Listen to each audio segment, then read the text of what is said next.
एक छोटे से गांव में हर सुबह सूरज की पहली किरण के साथ किसानों की मेहनत शुरू होती थी।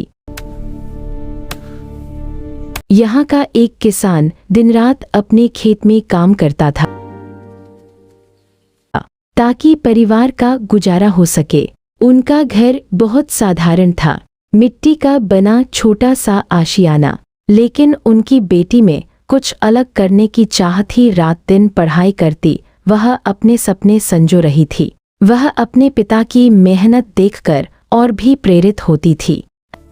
पिताजी, आप कितनी मेहनत करते हो? बेटा, ये तो हमारा जीवन है। लेकिन आप थक जाते नहीं बेटा, तुम्हारी वजह से। हर सुबह वह स्कूल जाती, अपने भविष्य के लिए कदम बढ़ाती।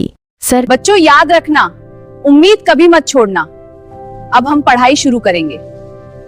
सरकारी स्कूल की साधारण क्लासरूम में भी उसने कभी उम्मीद नहीं छोड़ी।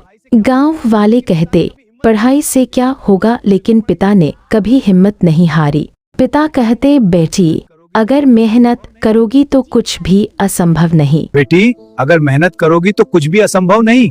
जी पिताजी, मैं समझ गई। और एक दिन वह अपने सपनों को सच करने शहर निकल पड़ी।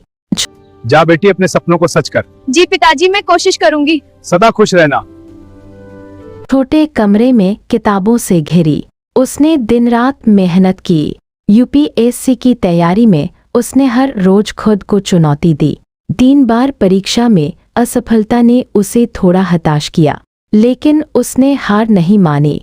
पिता का फोन आया। बेटी, मेहनत जारी रखो, सफलता तुम्हारे कदम चूमेगी। जी पापा। बहुत अच्छा कर रही हो। धन्यवाद पापा। वह फिर से जुट गई और अपनी मेहनत में दुगुना इरादा जोड़ दिया और आखिरकार मेहनत रंग लाई। उसने यूपीएससी पास कर लिया। अरे पास हो गई, मैं क्या? हाँ, अब आगे बढ़ते हैं। उसकी खुशी का ठिकाना नहीं रहा। सपनों ने सच होने की मुस्कान दी। गांव में भी खुशी की लहर दौड़ गई। सभी गर्व महसूस कर रहे थे। पिता की आंखों में गर्व और खुशी के आंसू थे। उनका सपना भी पूरा हुआ और वह लड़की अब कलेक्टर बन गई। साबित कर दिया कि मेहनत और हिम्मत से कोई भी सपना सच हो सकता है।